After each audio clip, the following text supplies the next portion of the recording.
Bonjour. Bonjour à tous et à toutes. J'espère que vous nous entendez bien. Si ce n'est pas le cas, n'hésitez pas à nous mettre un message dans le chat qui pourra d'ailleurs vous servir à poser des questions en cours de présentation, puisqu'on accordera un temps dédié justement pour l'interaction à l'issue de la présentation. On est réunis aujourd'hui pour ce webinaire dédié au financement de la réduction de l'impact et de l'empreinte environnementale, notamment dans le cadre des sociétés start-up et petites et moyennes entreprises. Je suis Benjamin de Kester, je suis cofondateur de la société Ecodev et je laisse ma co-animatrice se présenter. Bonjour, donc moi je suis Claire Laurent, je suis chargée de mission au sein de la société Sogedev depuis 17 ans. Donc j'accompagne les entreprises TPE, PME au montage des dossiers de financement public pour l'innovation, mais également pour les subventions territoriales et export. Merci Claire. Sogedev et Ecodev sont deux sociétés qui appartiennent au groupe EPSA. En quelques mots sur le groupe, c'est 1600 collaborateurs, dont à peu près la moitié à l'international. Donc le groupe est d'origine française, mais aujourd'hui il couvre 35 pays à travers 25 bureaux. Les clients sont un peu de tout horizon, de la start-up aux grands groupes internationaux. Ils représentent un volume de clients de 4500. Aujourd'hui, le groupe est divisé en 7 verticales. Donc, il y a les métiers d'origine qui sont le procurement, donc les activités liées aux achats. Le marketplace, donc ce sont des plateformes d'achat pour le compte de clients. L'innovation, donc Claire pourra nous en dire un petit peu plus. L'optimisation des taxes, le management du risque financier, la transformation et le digital, et l'énergie et l'environnement, qui est la verticale à laquelle Ecodev est rattaché. Et donc, le groupe se positionne comme un créateur et un producteur de performance globale et durable. J'essaie de basculer de slide, mais ça ne veut plus. Voilà. Donc, en ce qui concerne Ecodev, nous, on est une société qui a été créée en 2009. On est un acteur 100% dédié aux enjeux du développement durable et de la responsabilité sociétale des entreprises, donc qui couvre les sujets bien évidemment de développement économique, de réduction de l'impact environnemental et des sujets sociaux et sociétaux. On est 35 collaborateurs répartis à divers endroits sur le territoire français avec des perspectives de croissance à l'international et on a formulé notre raison d'être qui est de réveiller les organisations pour stimuler l'engagement et provoquer le changement. L'une de nos particularités, c'est qu'on fait partie des 15 premières entreprises à être certifiées B Corp. Donc B Corp, c'est un label qui provient des États-Unis et qui atteste de la démarche à impact d'une entreprise. Ça fait partie des référentiels les plus exigeants au monde et on est très fiers de faire partie de ce qu'ils appellent les top of the world, c'est les 5% les mieux scorés sur leur démarche globale, sur la démarche d'impact dans le modèle d'affaires et également sur notre engagement social. J'ai des petits soucis à chaque fois pour changer de slide. J'ai l'impression que j'appuie 2 fois. Donc, de mon côté, donc, je représente Sogedev, société en financement public. La société a été créée il y a 20 ans, en 2002. Nous comptons une centaine d'experts pluridisciplinaires donc pour accompagner tout type d'entreprise, TPE, PME, ETI principalement. Nos experts sont pour une grande partie des ingénieurs et ou des docteurs en sciences, afin de bien connaître, de bien comprendre les enjeux, notamment en termes d'innovation de nos clients. Nous accompagnons donc les entreprises sur 2 axes.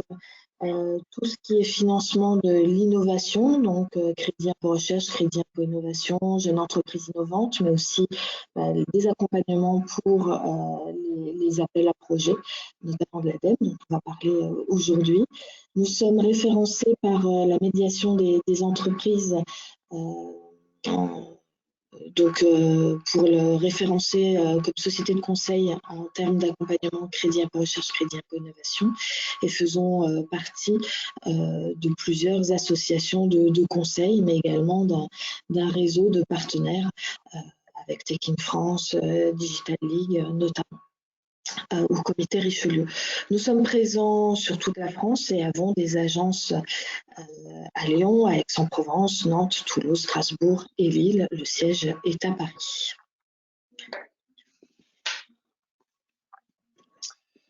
Merci Claire. Bien sûr, quand j'appuie 2 fois, c'est là où une seule fois suffisait. Quelques mots d'introduction pour contextualiser ce webinaire. Donc, pourquoi s'engager dans une démarche de réduction de son empreinte environnementale? On a choisi de focaliser sur ces sujets environnementaux aujourd'hui, bien que, comme je le disais, la responsabilité sociétale englobe plusieurs enjeux. D'une part, parce qu'on fait face aujourd'hui à une urgence climatique. Celle-ci est d'autant plus percevable aujourd'hui dans notre quotidien avec l'augmentation des phénomènes extrêmes. On a vu des gelées tardives, ou plus exactement un printemps qui est arrivé en avance cette année, qui pose des vraies problématiques en termes agricoles. La biodiversité est intimement liée aussi au dérèglement climatique. Donc, on a tous une responsabilité globale à changer de modèle, c'est-à-dire moins consommer de ressources, notamment les ressources énergétiques d'origine fossile, puisqu'elles sont non renouvelables et extrêmement impactantes sur le changement climatique. Et donc, c'est une affaire de tous, comme l'a montré la COP 21, qui a eu lieu à Paris en 2015, où États, entreprises et citoyens doivent s'engager pour limiter l'augmentation des températures, idéalement à moins de 1,5 degré d'ici à la fin du siècle, qui est un petit peu la limite déterminée pour éviter l'irréversibilité de certains phénomènes. Et cela a été renforcé récemment par le dernier rapport du GIEC, donc le groupement international d'études sur le climat, qui démontre l'urgence à horizon 3 ans pour vraiment agir et changer les modèles d'affaires. Les enjeux ne sont pas qu'environnementaux, ils sont aussi sociétaux et économiques. Typiquement, aujourd'hui, pour ceux qui recherchent des investisseurs, les critères extra-financiers et la performance environnementale est d'autant plus regardée. Il y a d'ailleurs une nouvelle réglementation européenne qui s'appelle la taxonomie, qui est là pour rendre compte de ces impacts et aussi des actions qui sont menées pour réduire son empreinte. C'est aussi de l'efficacité et de l'efficience opérationnelle et économique, notamment en réduisant les coûts énergétiques. Et c'est aussi de sécuriser ces filières, notamment d'approvisionnement, en limitant les dépendances, aussi bien de ressources sur des ressources qui sont limitées que des ressources qui sont lointaines. Les actualités Covid ou plus récemment Russie-Ukraine nous montrent justement les difficultés qui peuvent être générées par ces problématiques d'approvisionnement. Les clients sont d'autant plus attentifs à ces sujets. Alors notamment quand on travaille avec des grands comptes, ils sont de plus en plus demandeurs de garanties. Il y a des évaluations, il y a des questionnaires qui sont demandés. Et cela peut ouvrir ou à l'inverse fermer un référencement fournisseur. Et enfin, c'est un vrai sujet de marque employeur. Les talents sont de plus en plus exigeants et souhaitent travailler dans des entreprises qui sont réellement responsables. Et donc, c'est un vrai sujet d'attractivité et de rétention de ces talents. comment est-ce qu'on définit et déploie une stratégie de responsabilité environnementale? Alors, l'idée déjà, c'est de savoir d'où on part. En général, cela se mène par des diagnostics. Donc, il existe plusieurs méthodologies et plusieurs périmètres d'études. On entend beaucoup parler, par exemple, de bilan carbone, et j'aurai l'occasion de revenir dessus. Une fois qu'on a identifié son impact, on regarde là où on a des potentiels d'amélioration. Ça nous permet de venir dimensionner des plans d'action opérationnels, donc des feuilles de route qui vont ensuite être déployées de manière opérationnelle. Et une fois que l'on a déployé tout ça, l'idée, c'est de suivre et de piloter la mise en œuvre, notamment à travers des indicateurs que l'on peut collecter et suivre dans le temps. Et enfin, de mener une évaluation de sa stratégie pour rentrer finalement dans une démarche d'amélioration continue et de reboucler pour redéfinir quels sont quel est l'état des lieux actuel et relancer, réactiver, pousser un cran plus loin ses ambitions en termes de déploiement. Et bien évidemment, quand on parle de ces sujets, on ne fait pas ça seul dans son coin. L'idée, c'est d'impliquer un maximum ces parties prenantes. Alors, qu'est-ce qu'on entend par le terme parties prenantes? Ce sont aussi bien les parties prenantes internes, les collaborateurs et les équipes, notamment les opérationnels qui sont sur le terrain et qui se rendent compte de là où il peut y avoir des grains de sable dans les rouages et qui sont les plus à même d'identifier les leviers d'optimisation. Et par partie prenante, on entend aussi les parties prenantes qui sont à l'externe, donc qui font partie finalement de l'écosystème de vos entreprises. Ce sont des clients, ce sont des fournisseurs, ce sont des institutionnels. C'est un principe de base lorsqu'on parle de responsabilité sociétale des entreprises, c'est de concerter, consulter et co-construire avec ces parties prenantes. Alors, en termes de financement, puisque c'est l'objet de ce webinaire, on va retrouver des possibilités de financement à chaque étape qui vous ont été présentées précédemment. Dans les étapes de diagnostic, on va faire un focus aujourd'hui. Alors, bien évidemment, hein, celles qu'on va vous présenter sont non exhaustives, puisqu'il y a beaucoup de dispositifs qui sont existants. D'autant plus ces derniers temps avec le plan de relance, France 2030, mais ça, Claire vous en parlera bien mieux que moi. Donc, on en a sélectionné certains et bien évidemment, on se tiendra disponible en fonction des cas particuliers pour essayer de trouver d'autres dispositifs qui rentrent dans votre cœur d'activité et dans les enjeux qui se présentent à vous. Ça, c'est typiquement le métier de chez Sogedef. Alors, en termes de diagnostic, aujourd'hui, on va se focaliser sur deux dispositifs, le Diag Décarbonation et les aides à la réalisation d'audits énergétiques. Ensuite, lorsqu'on veut vraiment rentrer dans une dimension plus stratégique, on a deux dispositifs, l'un qui s'appelle Acte pas à pas et l'autre qui s'appelle Acte Évaluation. Ce sont des méthodologies ADEME que l'on va vous détailler. Ensuite, sur les aspects de développement et de développement et de recherche et développement particulièrement, on a plusieurs dispositifs comme le DemiBac de l'ADEME ou IDEMO de BPI France, conjointement avec l'ADEME. Et enfin, il y a aussi des capacités d'investissement matériel en faveur de la décarbonation. Donc, premier type d'aide que l'on va vous présenter, le Diag Décarbonation. Le Diag Décarbonation, c'est porté par l'ADEME et BPI France et ça a été conçu en collaboration avec l'association Bilan Carbone.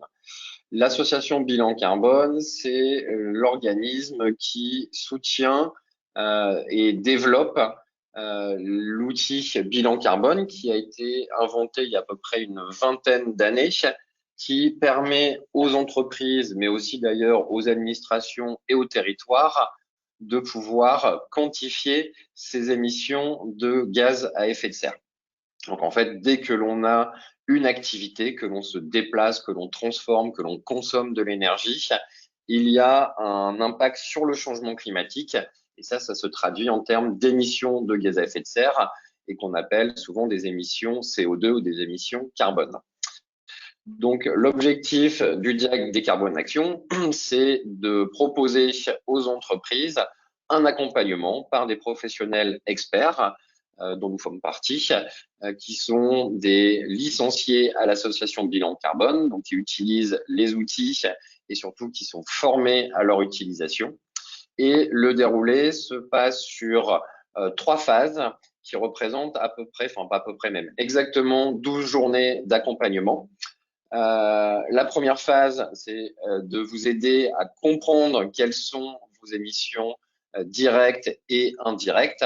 On entend par émission directe les consommations énergétiques traduites en équivalent gaz à effet de serre, et indirect, tout ce qui se passe dans la chaîne de valeur. Donc, on va quantifier ces émissions. Alors, on a repris le terme mesure qui est donné par la BPI. Plus précisément, ce sont des raisonnements en ordre de grandeur, mais bon, ça donne quand même une vision assez objective de son empreinte. Une fois qu'on a identifié quels sont les grands postes d'émission, qu'on les a hiérarchisés, eh bien, on travaille sur les leviers d'action et on construit ce qu'on appelle un plan de transition qui permet justement de réduire ces émissions dans le temps. Et l'accompagnement des DIAC Décarbone Action inclut aussi une phase de valorisation de ce plan de transition pour, d'une part, mobiliser à l'interne et d'autre part, valoriser les engagements auprès de vos parties prenantes externes comme vos investisseurs ou vos clients. En termes financiers, qu'est-ce que cela représente? Ça représente une aide de 6 000 € pour les sociétés de moins de 250 salariés, avec un prérequis qui est celui de ne jamais avoir réalisé un bilan des émissions de gaz à effet de serre. Donc, ça sera la première réalisation. Et pour vous donner un point de repère, ce dispositif d'aide représente 60% du financement global de l'accompagnement. Deuxième dispositif, l'accompagnement pour la réalisation d'audits énergétiques. Là, le porteur du programme, c'est l'ADEME. Donc, je dirais que j'ai pas donné l'acronyme, mais c'est l'Agence de l'environnement et de la maîtrise de l'énergie. Pardon. Dans le cadre du programme Agir pour la transition. Alors, cette fois-ci, ça consiste à une aide vous permettant de réaliser ce qu'on appelle donc des audits énergétiques. Ce sont des démarches de conseil qui sont plus ou moins outillées et sur lesquelles l'objectif est d'identifier les visiers de consommation énergétique qui peuvent être réduites ou évitées.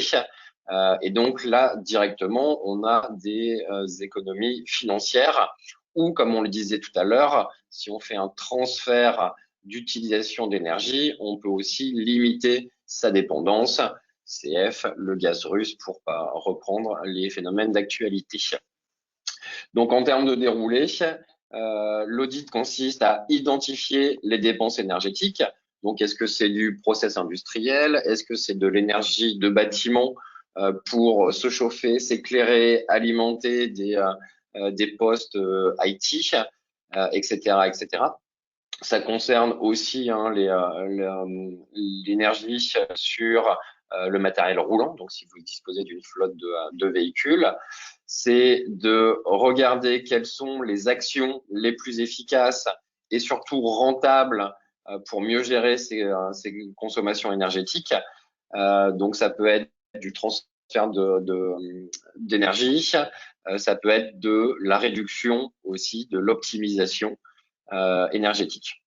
Et tout cela, bien évidemment, est hiérarchisé pour optimiser le retour sur investissement et déployé selon la facilité de mise en œuvre. Donc, ce qu'on va aller rechercher, typiquement, ce qu'on appelle des quick wins, c'est agir là où ça fait le plus mal, en sachant que c'est là où on a le maximum de levier pour réduire. Le montant de l'aide est de 60% pour les PME et 70% pour les TPE, avec un plafond à hauteur de 50 000 euros. Le reste à charge est bien évidemment à la charge de l'entreprise, mais finalement, celui-ci est absorbé partiellement ou totalement par les économies d'énergie qui sont directement faites à l'issue des premières préconisations immédiates qui sont déployées.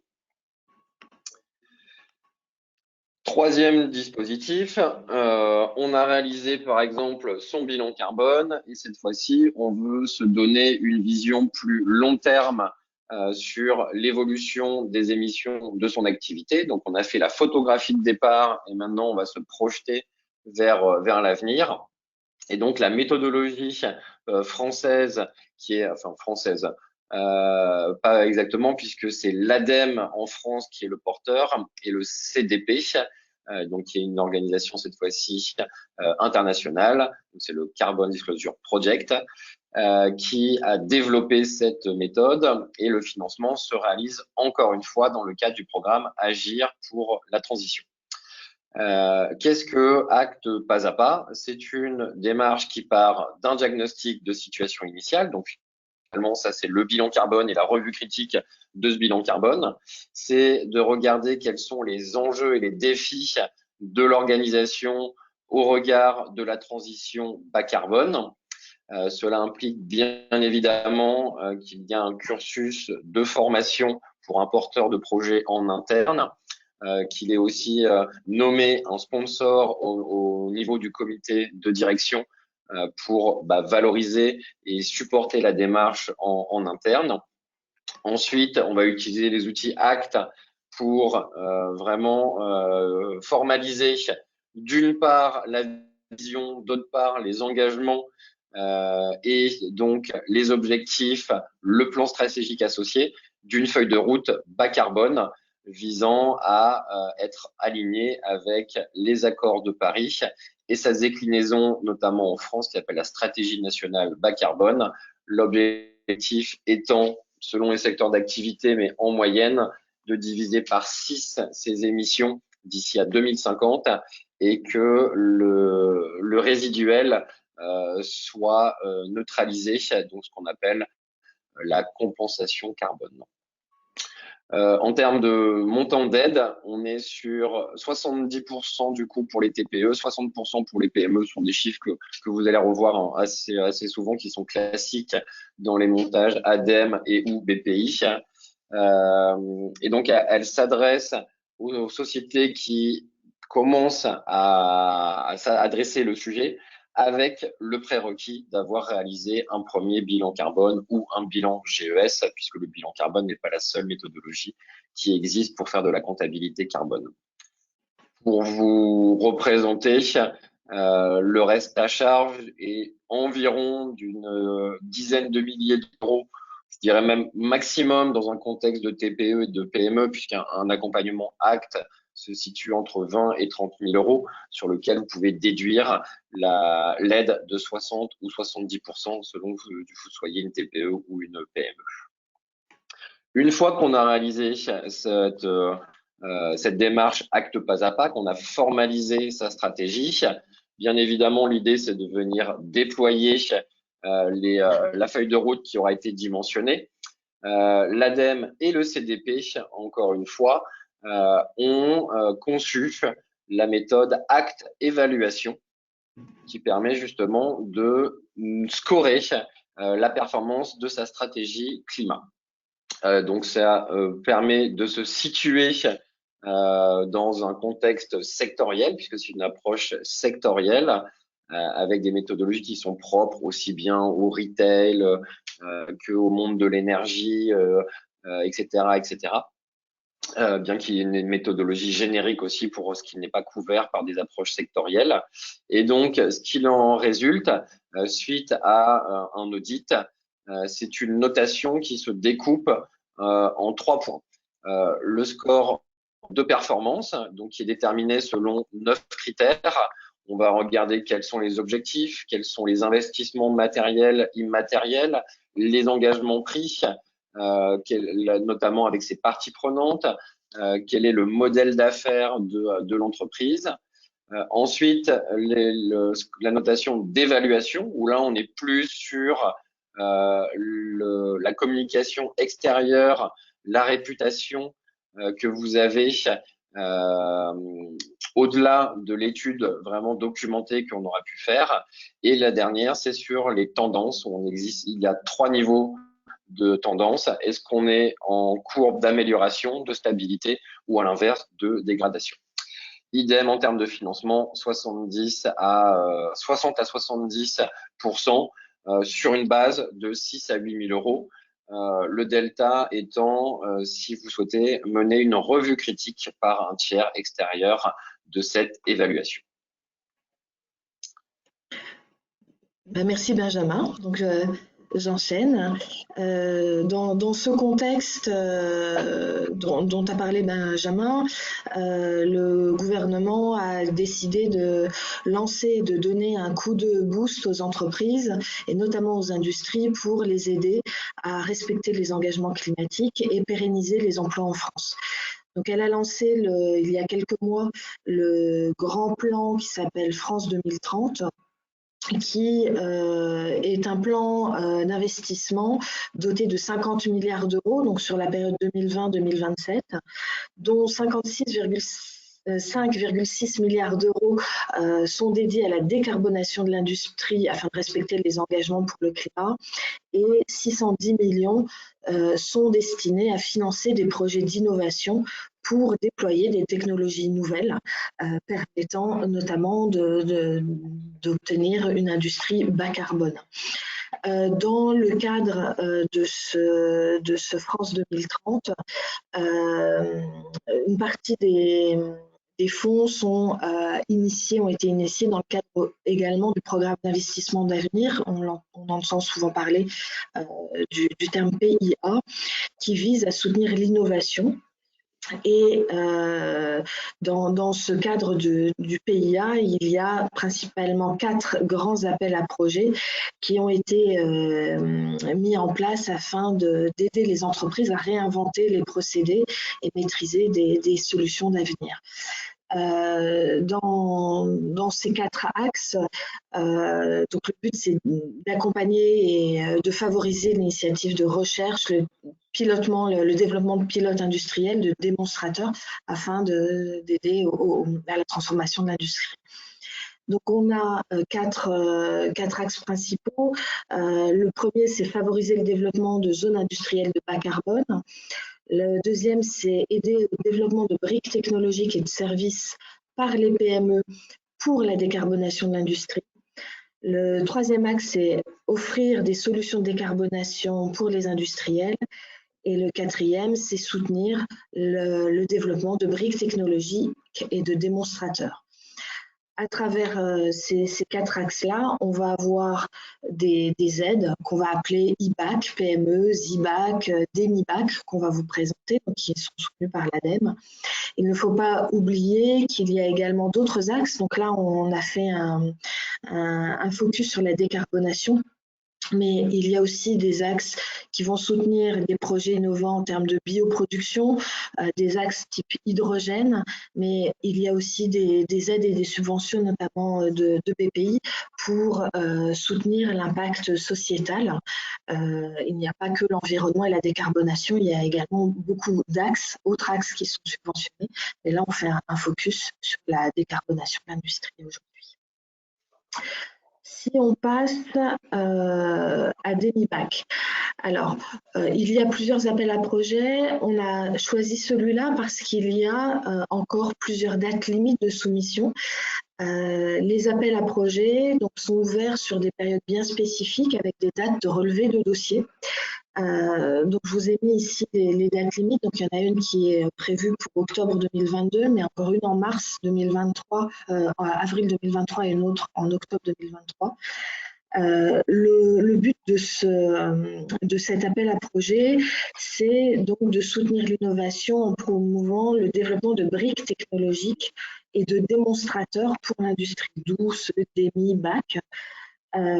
Il est ouvert à toutes les PME, TPE, ETI et grands comptes, donc c'est vraiment accessible à toutes les entreprises, quelle que soit leur taille, à partir du moment où elles souhaitent investir pour créer de nouvelles briques technologiques afin d'aller dans des supports et des démonstrateurs visant à décarboner l'industrie. Le coût total des projets, donc il faut quand même un niveau d'investissement assez important. Il faut avoir un projet qui représente au minimum 1,5 million d'euros d'investissement. Il y a deux volets pour des projets qui peuvent être en consortium avec des académiques ou des industriels, différents industriels, mais également un axe, un volet qui cible des projets portés par une seule entreprise.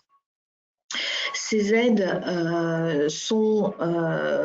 vont être ou des subventions ou des avances remboursables, et le taux d'accompagnement va être différent en fonction, alors là, de plusieurs critères, du type d'entreprise. Les TPE, PME sont plus aidés que les grands comptes en termes de pourcentage d'accompagnement, mais ça va être également en fonction du type de projet.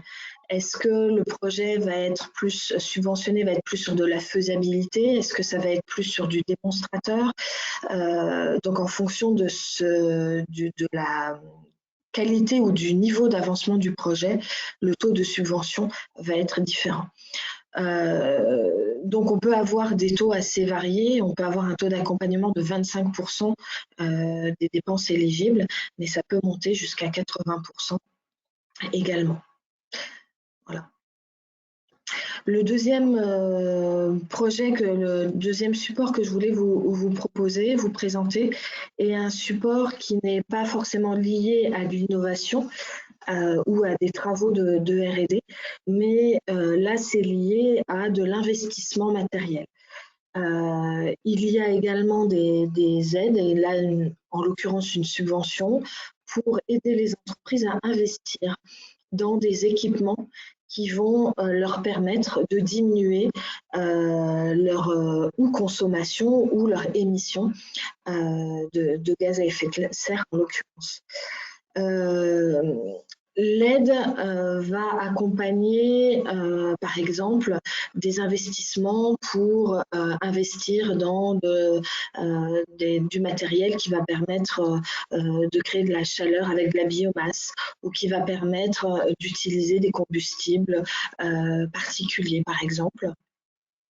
Donc là, ça va être quels sont les types d'investissements dans lesquels vous allez investir pour essayer justement de moderniser et de diminuer l'empreinte carbone de votre industrie. Donc, en fonction du type d'industrie, est-ce que vous êtes une industrie manufacturière ou pas, du type de matériel dans lequel vous allez investir, il va y avoir des subventions possibles. L'enveloppe totale est de 1,2 million d'euros d'ici 2022 pour ce type de support, et le budget, ça va être à peu près, l'aide va couvrir à peu près 50% du budget en fonction du type du matériel. La date limite la prochaine date limite est le 31 décembre 2022 pour cette aide. Voilà, mais là, c'est vraiment de l'investissement matériel, et il n'y a pas de projet, on va dire, d'innovation à associer. Ce qui est important quand on va chercher des aides, c'est déjà de bien anticiper le montage des dossiers par rapport à la date limite des appels à projets. Donc, le montage des dossiers nécessite un certain temps. Donc, il faut pouvoir anticiper par rapport. Alors, c'est un savant mélange d'anticipation entre la date butoir des appels à projets, mais également l'état d'avancement des projets que vous pouvez avoir. Donc, il faut bien anticiper quels sont les phasages qui vont être éligibles par rapport à la durée de vie, on va dire, des aides.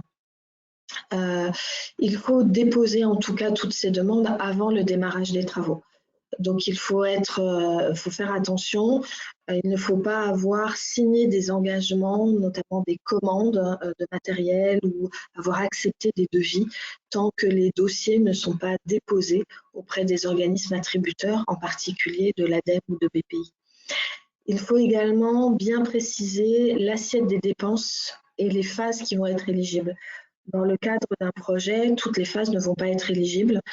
Les phases très en amont ou très en aval, une fois que les démonstrateurs sont finis et que vous êtes dans du paramétrage ou de la pré-commercialisation, il y a très peu de financement sur ces phases-là. Donc, il faut bien déterminer quelles sont les phases que vous voulez faire valoriser, quelles sont les dépenses qui sont associées et bien calibrer ça par rapport aux dates limites des appels à projets. Il faut également bien s'assurer que votre projet rentre dans le cahier des charges des appels à projets. Chaque appel à projet a un cahier des charges qui lui est propre avec des critères d'éligibilité en termes de phases, en termes de type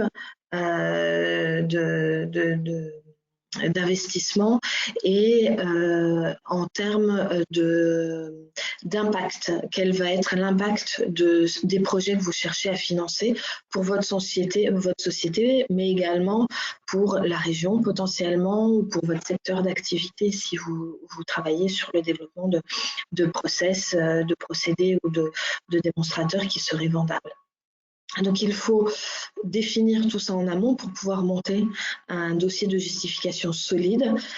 Solide, ça veut dire quoi? Que toute la démarche est bien décrite, que les impacts sont déterminés et identifiés. Donc, c'est là qu'on revient également sur ce qu'a présenté Benjamin, c'est-à-dire qu'il faut pouvoir, dans certaines aides, présenter des bilans carbone de l'état initial et estimer quel sera l'état final grâce aux investissements qui ont été réalisés. Et il faut bien documenter tous les aspects financiers. C'est-à-dire qu'il faut avoir des devis, il faut en amont et il faut pouvoir garder les preuves des dépenses en aval. Il faut également anticiper, alors je répète beaucoup ce mot, mais effectivement tout est dans l'anticipation parce que les délais de traitement peuvent être très longs. À partir du moment où vous définissez un projet, où vous allez vous lancer dans le projet et où l'aide va arriver, il peut s'écouler plusieurs mois.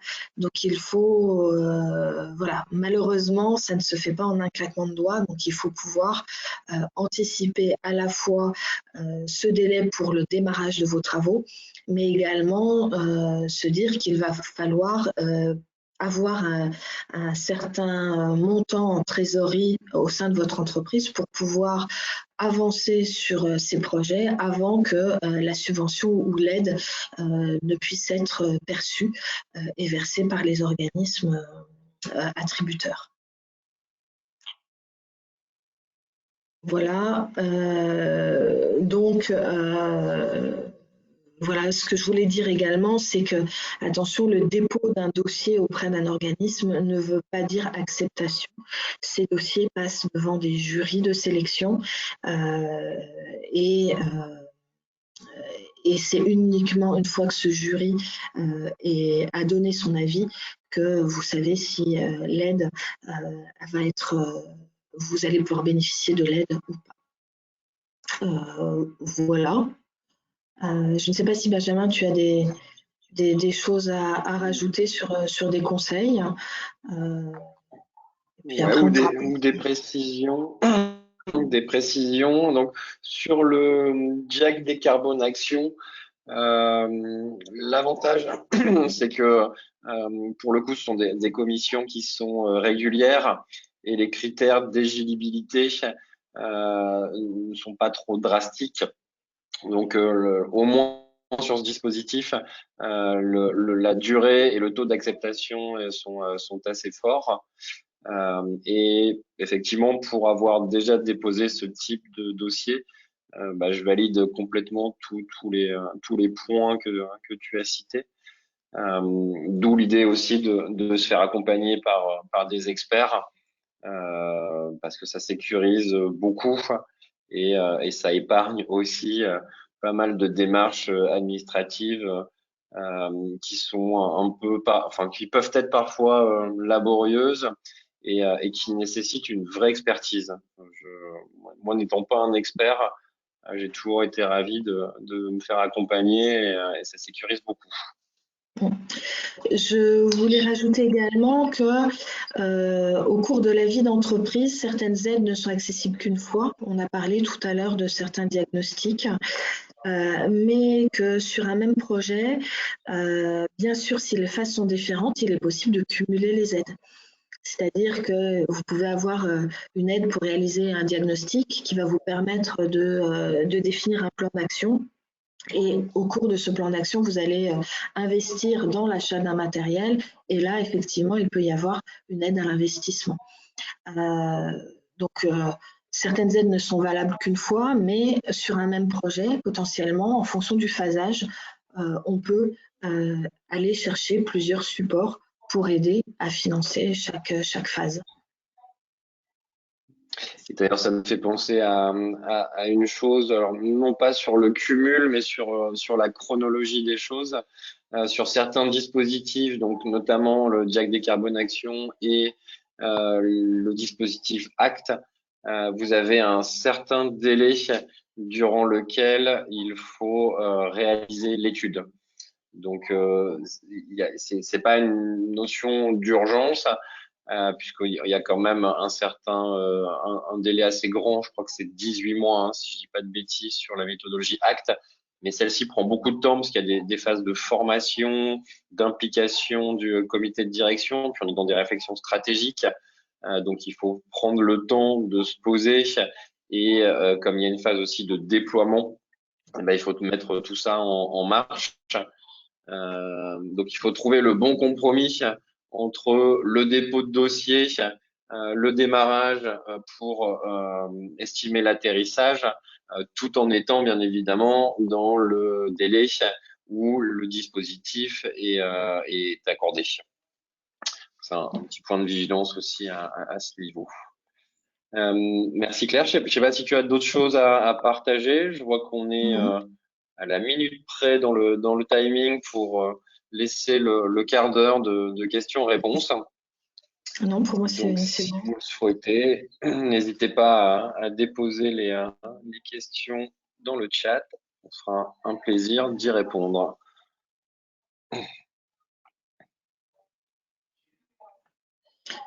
Alors, j'ouvre mon chat. Je vois une question. Je vais les lire, hein. Claire, les questions, si ça te va. Oui, Les entreprises qui réalisent ces audits doivent-elles avoir un label ou qualification en particulier pour bénéficier d'une aide? Alors, je suppose que l'on parle des audits Jack Descarbo ou méthodologie ACT. Il n'y a aucune exigence en termes de label, de qualification. C'est ouvert à tous les secteurs d'activité. Il y a juste les prérequis que j'avais cités. Donc, pour Jack Décarbone Action, on n'a jamais fait de bilan carbone. Pour les audits énergétiques, pas de contraintes particulières. Et pour la méthodologie ACT, avoir réalisé un premier bilan carbone. J'ai une autre question. Est-ce que le Jack Décarbone Action est un préalable à l'audit énergie? Non, ce sont deux dispositifs qui sont complètement décorrélés.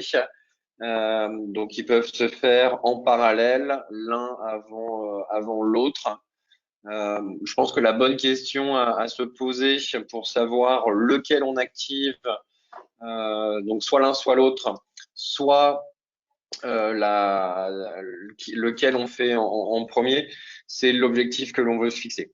Si on est vraiment sur une approche purement consommation énergétique, comme son nom l'indique, l'audit énergétique est peut-être prioritaire. Si vous voulez vraiment travailler sur l'ensemble de votre chaîne de valeur, l'approche Diag Décarbonation me paraît plus intéressante. Et si vous êtes contraint par un donneur d'ordre, un reporting extra-financier, peut-être pour votre fonds d'investissement ou pour un gros client, alors, en général, c'est plutôt l'approche carbone qui est à plébisciter. Les aides sont liées aussi au minimi. Alors ça, c'est pour Donc, ça va moi. être plutôt pour toi, Claire. Donc, non, les aides que nous vous avons présentées sur les appels à projets ADEME ou d'investissement industriel ne sont pas plafonnées aux aides de minimi. Donc, il n'y a pas de problème de cumul sur ce critère-là. Ok, alors est-ce qu'une évaluation ACT donne une sorte de certificat que l'on peut utiliser en communication externe? Tout à fait, c'est vraiment l'avantage de l'évaluation ACT, puisque l'une des grandes difficultés historiques lorsqu'on parle ou on communique sur sa démarche climat et carbone, c'est la notion de comparabilité ou de comparaison. Pourquoi? Parce que la méthode est définie pour la méthode bilan carbone, hein, est définie pour s'améliorer par rapport à soi-même et pas forcément par rapport aux autres. Non pas qu'on ne veut pas se donner des points de repère, mais que la méthode laisse suffisamment de liberté pour sélectionner son périmètre d'étude. Et donc, comme il y a une certaine liberté, les approches et les périmètres retenus sont différents, ce qui rend très compliqué la comparaison, sauf si elle est vraiment cadrée, par exemple, par un donneur d'ordre qui travaille sur la décarbonation de sa supply. L'avantage avec la méthode évaluation ACT, c'est qu'elle donne vraiment quelque chose de lisible et de communicable pour s'il y a une vocation à comparer. Combien de temps en moyenne faut-il compter pour la mise en place de ces différents projets? Alors, je peux répondre pour la partie Diag Décarbonation. On va tabler sur à peu près 6 mois en moyenne. Sur les audits énergétiques, là, c'est vraiment fonction de votre organisation. Puisque les audits énergétiques, déjà le budget et la subvention vont être conditionnés au contexte. S'il y a beaucoup de sites, s'il y a des process industriels versus une activité de service. Donc là, on est vraiment sur des temporalités qui peuvent varier. Si je donne des ordres de grandeur, ça va être du 3 mois à 9 mois à peu près. Sur la partie pour la projet, méthodologie ACT, ouais, pardon, je boucle sur ACT, on est sur 12 à 18 mois. Okay. Sur les parties financement de projets innovants, il faut effectivement compter 6-9 mois minimum. Il y a le temps du montage du dossier avant dépôt. Là, il faut compter quelques mois, 3 mois. 2-3 mois. Après, le temps que les commissions se réunissent. Alors malheureusement, en fonction de certains types de supports, il n'y a pas de, les commissions ne sont pas forcément régulières. Et s'il y a beaucoup de dossiers, il peut y avoir des délais de traitement longs. Donc on va compter du début, à partir du moment où vous dites voilà, il faut j'ai ce projet, j'aimerais le faire financer, et le passage en commission, ouais, il faut compter 6-9 mois. Ensuite, il y a la durée de réalisation du projet. Donc, si vous êtes dans un projet de conception de démonstrateur, le projet il va s'étaler potentiellement sur 12, 18, 18 mois, parfois même jusqu'à 3 ans. Et là, il faut savoir que les aides et subventions sont versées, ne sont pas toutes versées en totalité au début. Il y a souvent une partie qui est versée à la signature des contrats d'accompagnement, mais également une partie à la fin sous justificatif. Une fois que vous avez fourni les justificatifs, comme quoi vous avez bien investi, que vous avez bien engagé les dépenses que vous aviez prévu de faire, alors l'organisme va verser le delta de l'aide qui avait été accordée quelques mois ou quelques années plus tôt. Donc ce sont des projets en tout cas sur les parties projets innovants et investissements industriels qui sont sur du long terme malheureusement. Merci Claire. Une question principalement pour toi, notamment sur les dispositifs où tu as présenté une fourchette de financement. Quand on dépose la demande de financement, connaissons-nous le pourcentage de l'aide qui sera accordée ou est-ce au moment de la validation de la demande? Alors, il y a dans les cahiers des charges des tableaux qui permettent d'estimer, en fonction du type d'entreprise et du type du projet, justement quel va être le pourcentage. Maintenant, au moment du dépôt du dossier, il y a des chargés de projet auprès des différents organismes qui vont aussi pouvoir donner leur avis et dire, voilà, en ce moment ou compte tenu de votre projet, on s'orientera vers tel type d'accompagnement. Mais c'est bien sûr le contrat final après décision du jury qui déterminera le montant final et le taux d'accompagnement final accordé. Mais au fur et à mesure, on va avoir, on va dire, un goulot d'étranglement qui va nous permettre d'arriver sur l'aide, le pourcentage final. Parfait. Concernant le Jack Décarbone Action, une aide est-elle disponible pour les entreprises de plus de 250 salariés? Oui, tout à fait. Pourquoi est-ce qu'on l'a pas présenté aujourd'hui? Puisqu'on avait orienté ce webinaire sur les startups PME, donc selon la définition européenne, jusqu'à 250 collaborateurs. En France, effectivement, on parle plutôt de PME jusqu'à 500 collaborateurs d'ailleurs. Donc, le dispositif existe de 1 à 500 salariés, donc avec un financement de 6 000 euros de 1 à 250 salariés et de 4 000 euros de 251 à 500 salariés.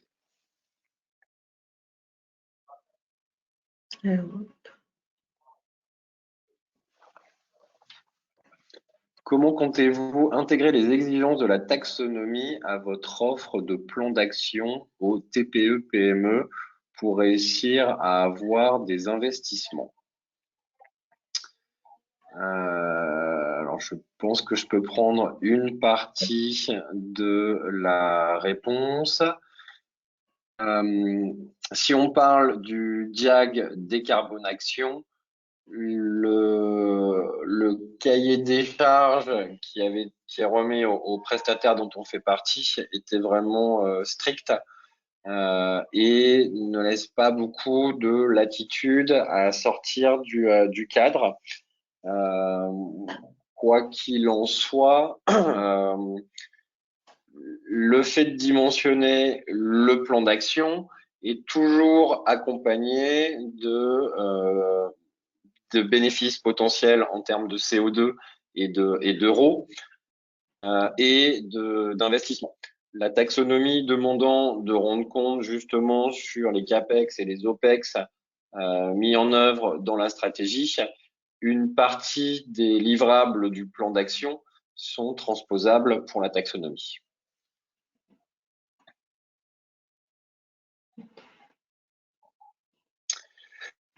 Les différentes aides que vous avez présentées sont-elles cumulables avec les certificats d'économie d'énergie? Je ne sais pas si tu veux prendre, Claire.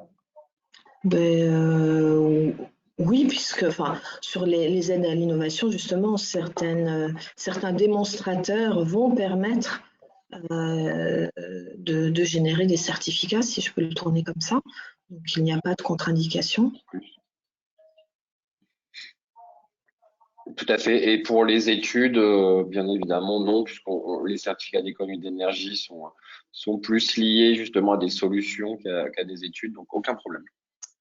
Les aides liées à la récupération de chaleur, fonds chaleur, etc., font-elles partie de votre scope de compétences? Directement chez Ecodev, non, mais dans le groupe EPSA, on peut vous trouver les bonnes compétences. Et chez Sogedev d'ailleurs, certainement, puisque là la question est posée sur les aides et non pas sur les études, hein, d'ailleurs. Tout à fait.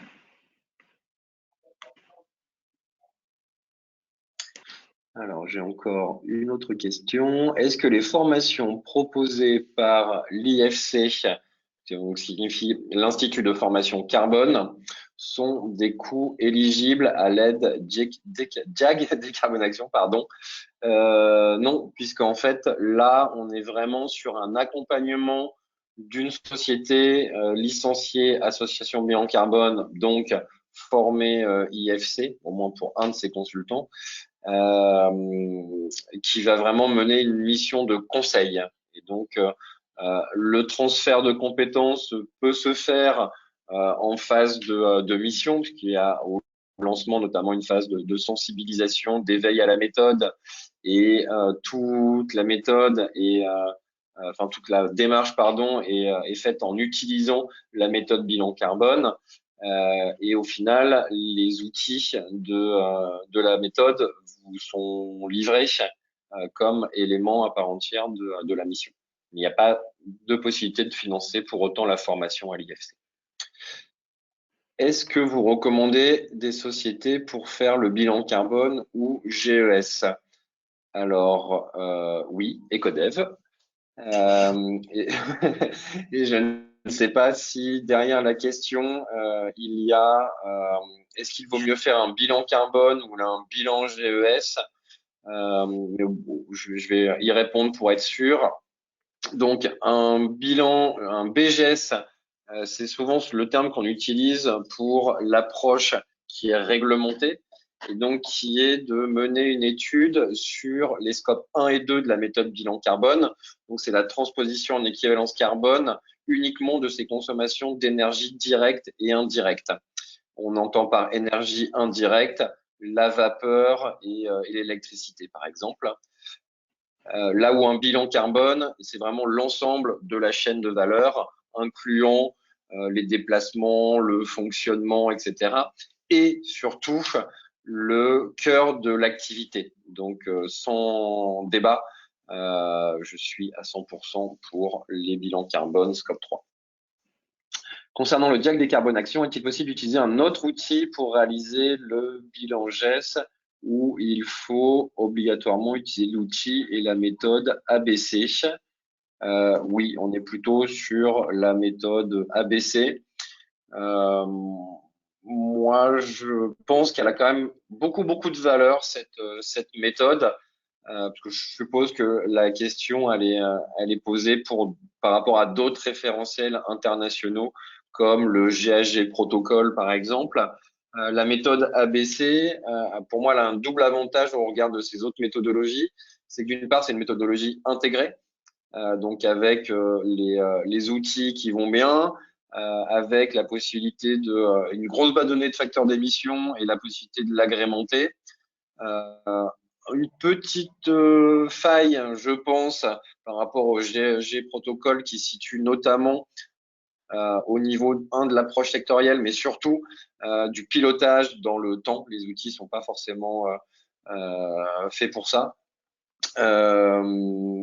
Et la méthode bilan carbone permet des extracts sur les autres méthodologies, ce qui n'est pas forcément le cas pour d'autres.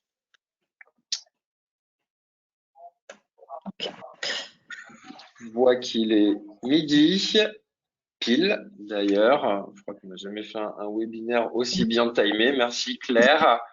Merci. Je ne vois pas d'autres questions de surcroît, mais s'il y en a qu'on n'a pas traité, hein, au cas où j'aurais raté dans le fil du chat, ne vous inquiétez pas. Marie fera le bilan de tout ça et si on a oublié de répondre à certaines questions, on les traitera juste après le webinaire tout le monde aura ces éléments de réponse, on vous le promet. Voilà. Le support vous sera envoyé par Marie également. Voilà. Et puis, si vous avez des questions, même une fois que le webinaire est fini, n'hésitez pas.